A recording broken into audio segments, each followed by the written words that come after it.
Welcome to the F Word podcast, and we discuss everything finance, and we listen to what our clients ask us and what the people out there ask us. And one thing that's very topical at the moment, especially for us as South Africans, is to kind of have a plan B. Yep. If we don't know where South Africa is going, most people are kind of at the edge of their seats, especially with Trump now and everything that he said. So we thought it would be great to bring in someone from Henley Partners, which they do investments or residency, or maybe you can tell us, but it's residency and citizenship via investments. But quickly tell us, what does that mean? Yeah, absolutely. Thanks, Hugh. Thanks, Francois. So maybe a quick introduction to Henley Partners. We specialize primarily in residence and citizenship by investment, so investment migration.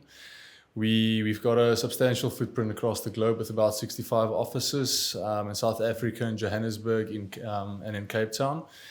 And we work with about 40 of these programs that include both residence as well as citizenship by investment. This will spread over Europe, Caribbean islands, a bit of Africa, North America, Australia, New Zealand, etc.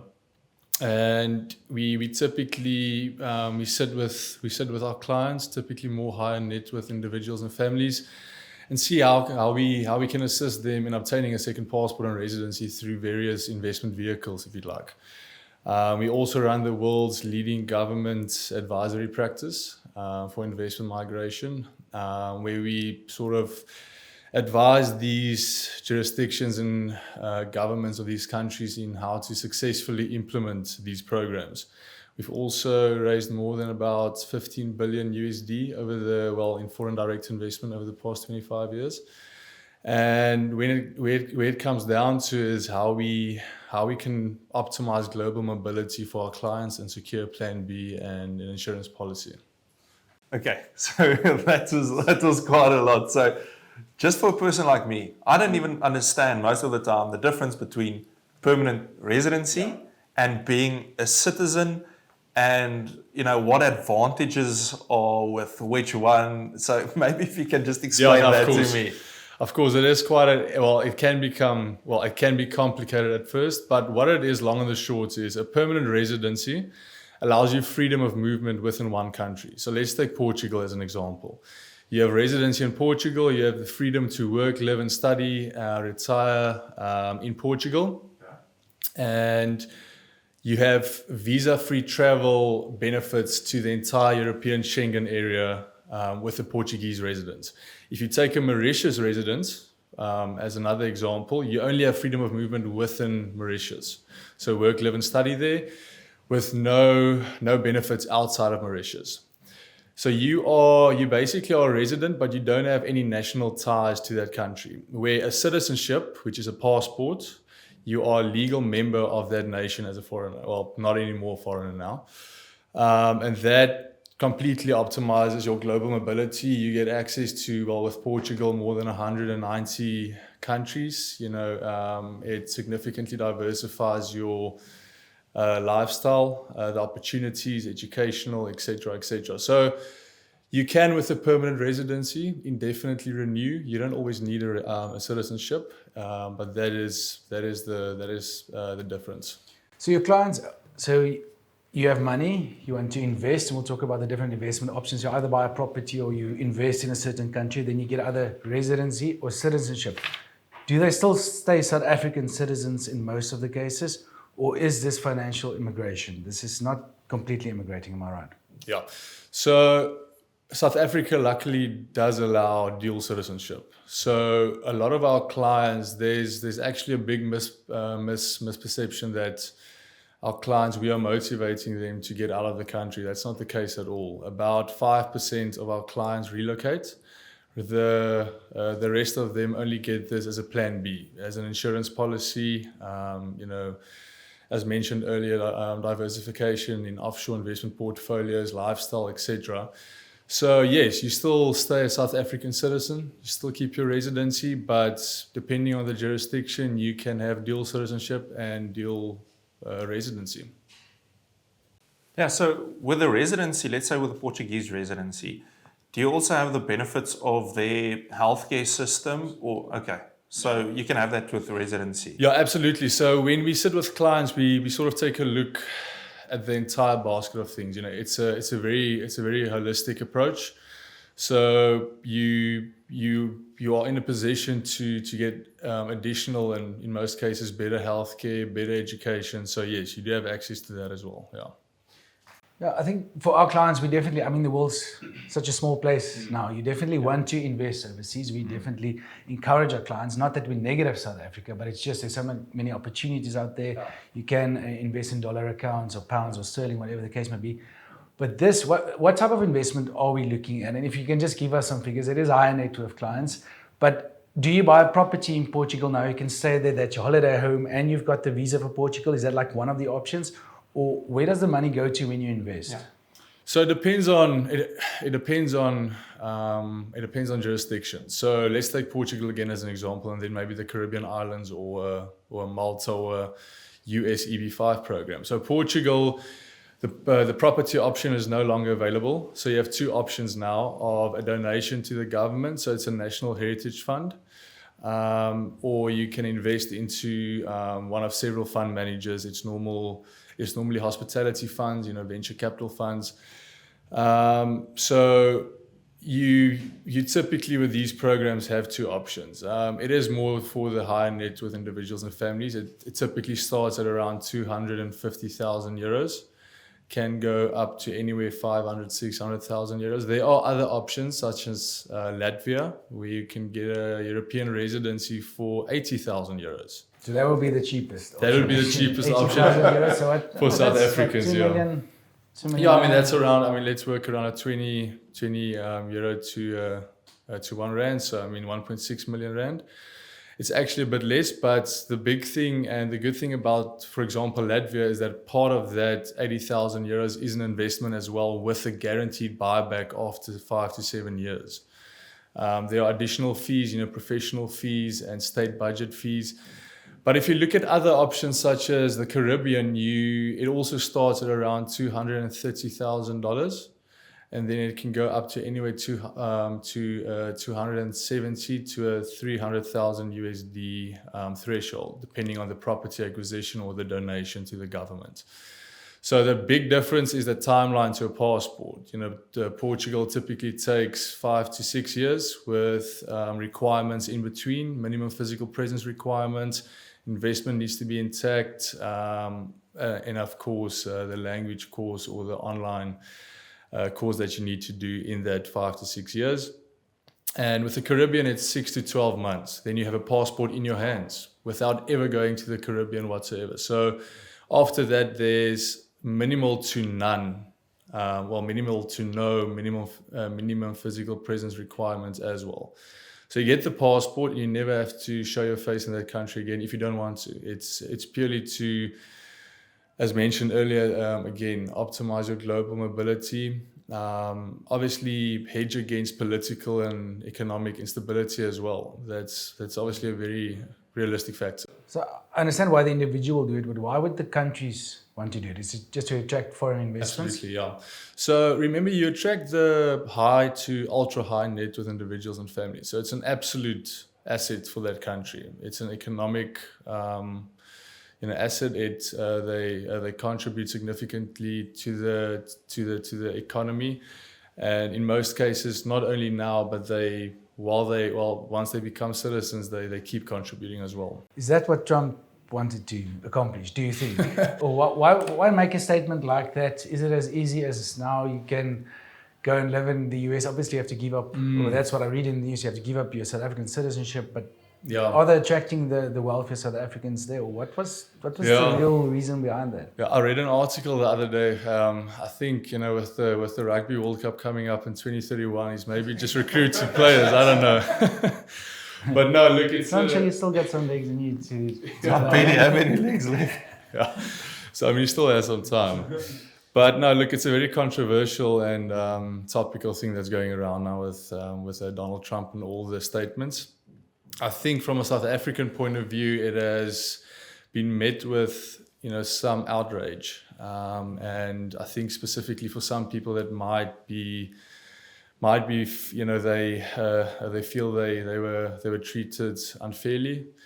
But in the same sense, I think it's also some people view it as an opportunity to get a rare pathway into the US, but that's not necessarily the case. Obviously, the practical impact is still unfolding for South Africans, but we've seen that there can be a misperception around what a refugee status entails and what it actually means. You know, you would most probably, as we've seen in recent publications as well, need to give up everything here, at least your citizenship, which is for sure.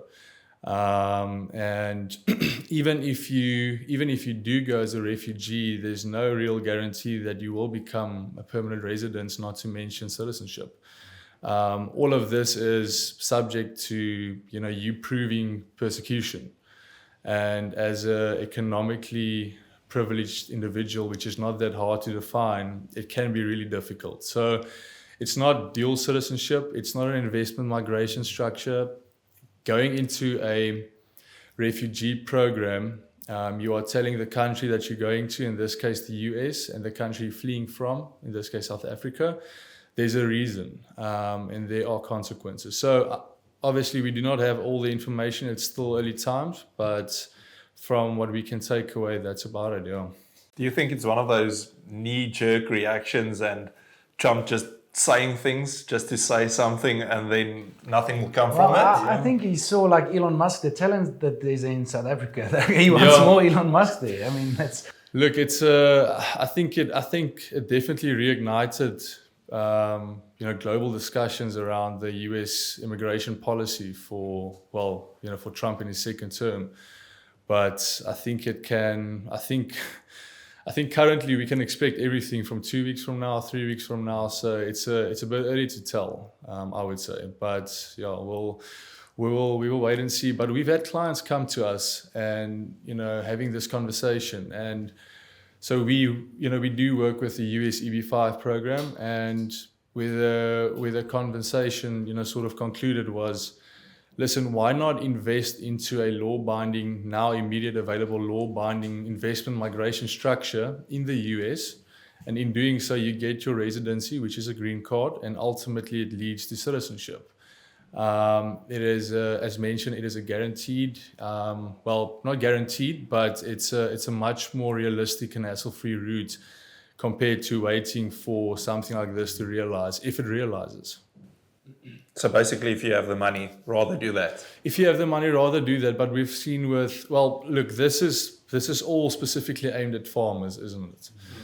So we've seen that a lot of these farmers, they tend to have the capital. You know, they are high net worth, you know, farmers in the agricultural, you know, sector. So most of them do have the capital of investing in the US in one of several, you know, regional centers. A lot of these options allow you, as mentioned earlier, a guaranteed buyback where you get the money back after the holding period of 5 to 7 years. So yes, if you have the capital, quite straightforward, we would definitely advise doing something like that rather. Yeah, because when I talk to most of my clients, most people in South Africa, they are worried. They've been worried for the last 10, 15 years. Mm. But when you ask them, do you want to live somewhere else? Like, no, we have it really good here. We can live a really luxurious life, even with not as big as a salary. So I think most people, they don't want to go. It's just, what if, you know, that safety net. Look, that's definitely one of the factors. As mentioned, it's not about relocating. It's about having a plan B. You have no idea what's going to happen in a month or 2 or 3 from now. Unfortunately, emotional decision making does come into play a lot of the time, but most of the time as well, it's efficient enough for clients to take that next step. It's not all about the passport itself. You need to look at this from a legacy point of view as well. Look, if you have a generational passport in Europe, Portugal, the US, Canada, and you can pass that down to future generations looking after your legacy. I mean, honestly, is there a better inheritance than that? So is that a special passport? So it's a generational one? Or it's a generation. Yeah. Will pass on to your children. Yeah, so typically these passports do pass on. It's good to do it for your family going forward. Exactly. So I mean, you do one application, and then, as mentioned, I mean, in my opinion, there's no better form of inheritance than a passport for future generations to come. Apart from that, we do focus at Henley Partners a lot on our educational offering.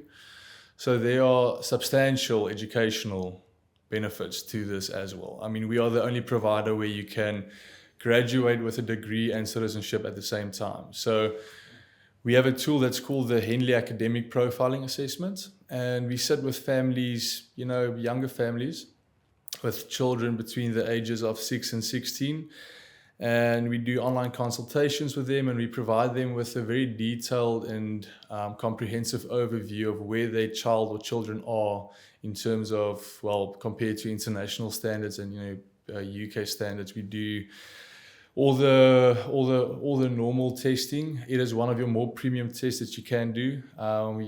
We focus on verbal and non-verbal reasoning, and it purely just provides the family with an overview of what they can do, what they need to do if their son or daughter wants to be in XYZ in the US, Canada, Europe, etc. And we develop a medium to long-term plan for them as well. So there are a lot of factors, long and the short is there are a lot of factors that come to play. You need to look at this from a very holistic point of view. You need to see the long-term plan. We are in the game of looking after our clients and their long-term needs, not necessarily the short-term needs now. Yeah, and practically how does it work? I mean, because we as Bovis, as financial advisors, don't get involved at all. This is not our level of expertise. So a client would want a plan B. Maybe he's not sure where to go. It's typically a consultation session at first. I like the Caribbean because I've seen the beaches, but maybe that's not for me. So you'll have that kind of education session with them. These are the options available. This is what it will cost. Let's see what perhaps can work for you. Absolutely. So we do not charge for consultations. All our consultations for investment migration programs are for free. We will, we have sat down with clients for quite literally years before they made a decision. It's a very big decision to make. We would do the initial analysis.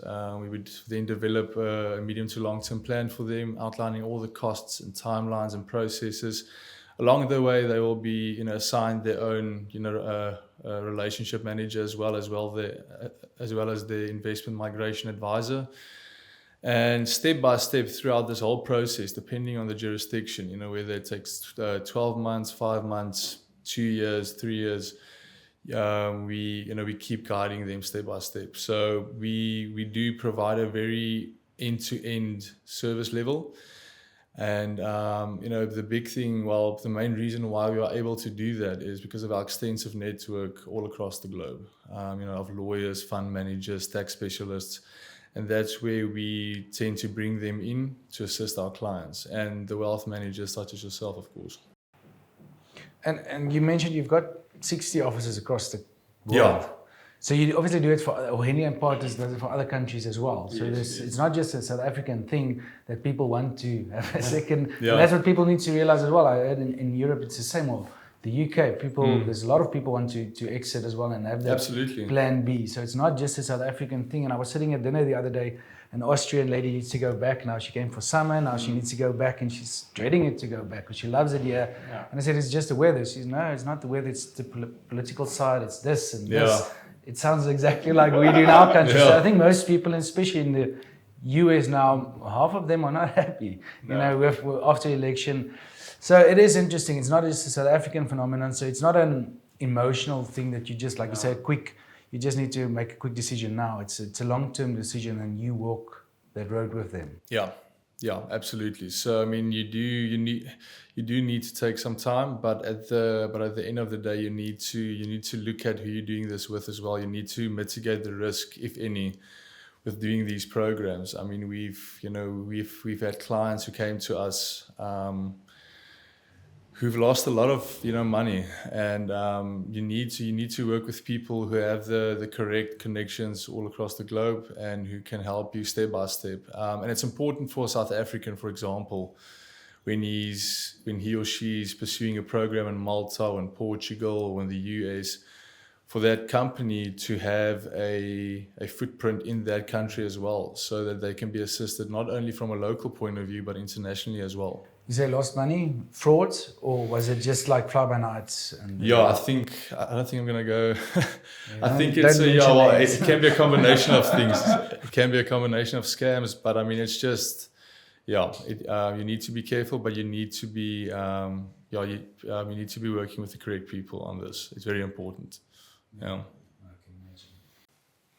Yeah, and I think the last point for me is sort of, or the last question. We are very emotional, especially South Africans. We're quite emotional beings.